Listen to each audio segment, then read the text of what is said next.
Quero agradecer a todos pela vossa presença e também à organização, ao IADIRO, pelo convite para estar aqui hoje convosco. Pode tirar, tá. Obrigada. Então, eu quero só alertar ao público que esse é um parecer técnico. Então, eu fiz uma comunicação, depois de ler o livro, que tem como título Entre Alegoria e Realidade, a representação da consciência humana na narrativa contemporânea. A literatura contemporânea tem vindo a afirmar-se como um espaço fundamental de problematização da condição humana, assumindo-se não apenas como forma estética, mas como um instrumento crítico capaz de interrogar as estruturas profundas da experiência individual e coletiva. Nesse sentido, a alegoria emerge como uma estratégia discursiva particularmente fecunda na medida em que permite articular o plano do visível com o do invisível, o concreto com o simbólico, a realidade empírica com a sua interpretação crítica. É precisamente nesta tensão entre alegoria e realidades que se inscreve a obra Meu Primeiro Dia no Inferno, de Yadiro Barroso e Zoe Kifembe, cuja proposta narrativa consiste em deslocar o inferno do domínio metafísico para o domínio da experiência humana, configurando-o como uma metáfora da consciência. Logo no prefácio, os autores estabelecem essa reconfiguração conceitual ao afirmarem que, isto está na página 6, o inferno nesta obra não é sobrenatural, é humano.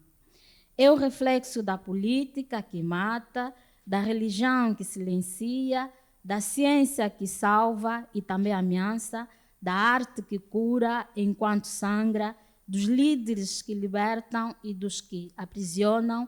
É o retrato de um planeta que muitas vezes prefere espetáculo à transformação. Fim de citação.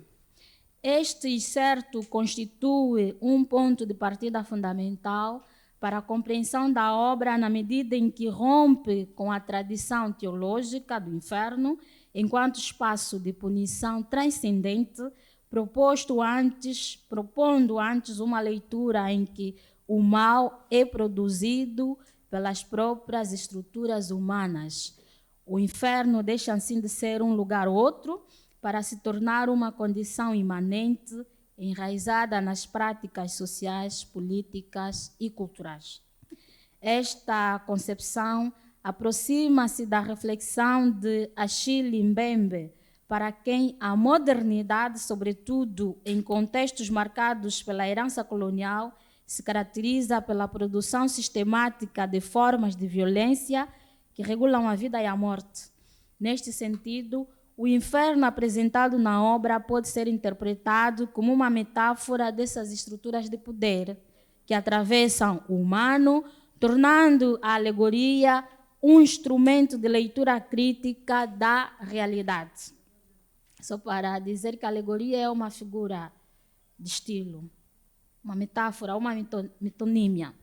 A alegoria, conforme teorizada por Walter Benjamin, não visa a unidade de sentido, mas a exposição da fragmentação e da ruína. Ao contrário do símbolo que tende à totalidade, a alegoria evidencia a descontinuidade e a crise, funcionando como uma forma de conhecimento que revela aquilo que a narrativa linear tende a ocultar.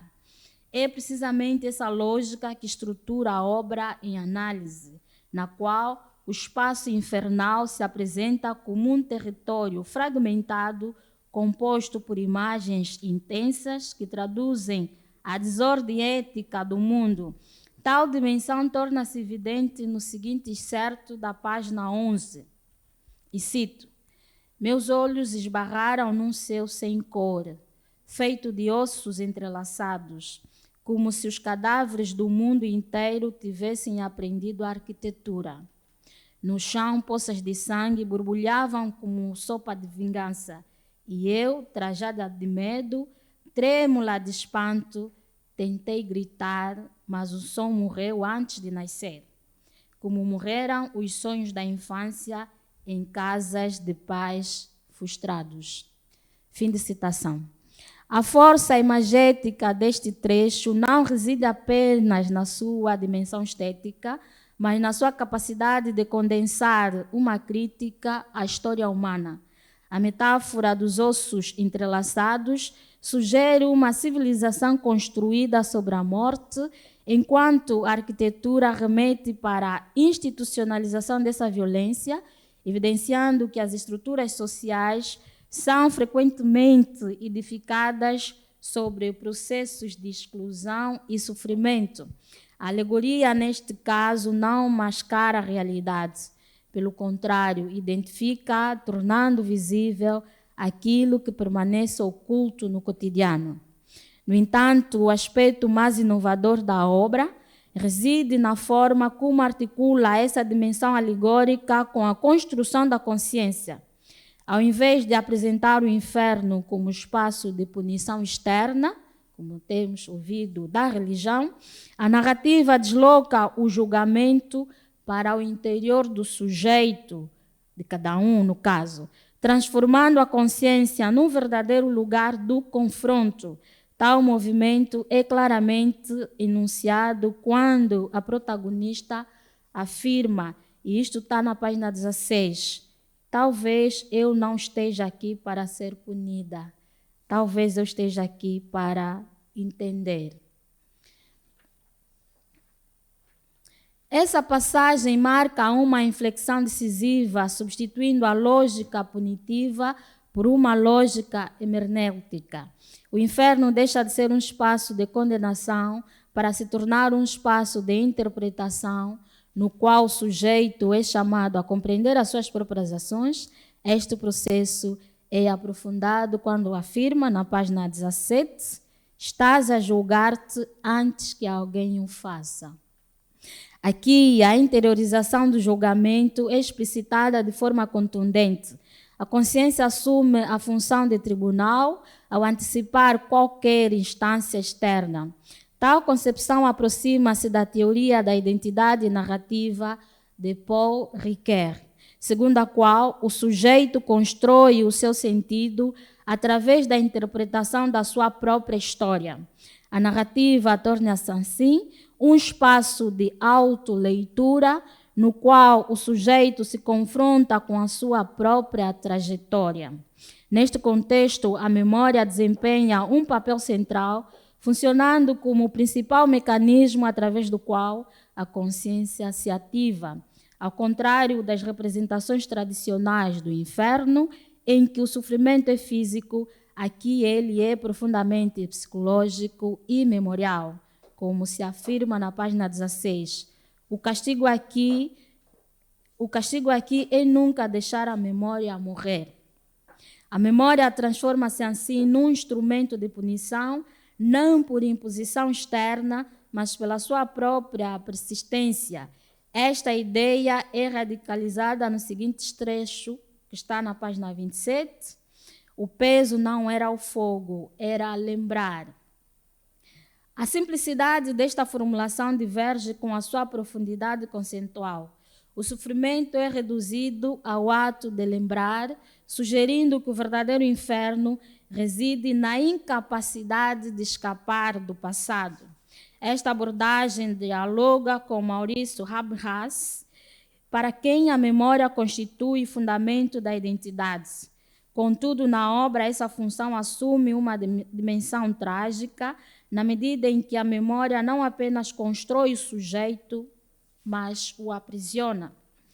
A dimensão ética da narrativa emerge precisamente deste confronto entre memória e consciência. Ao revisitar as suas ações, o sujeito é levado a confrontar-se com a sua responsabilidade, como se observa no seguinte excerto da página 17.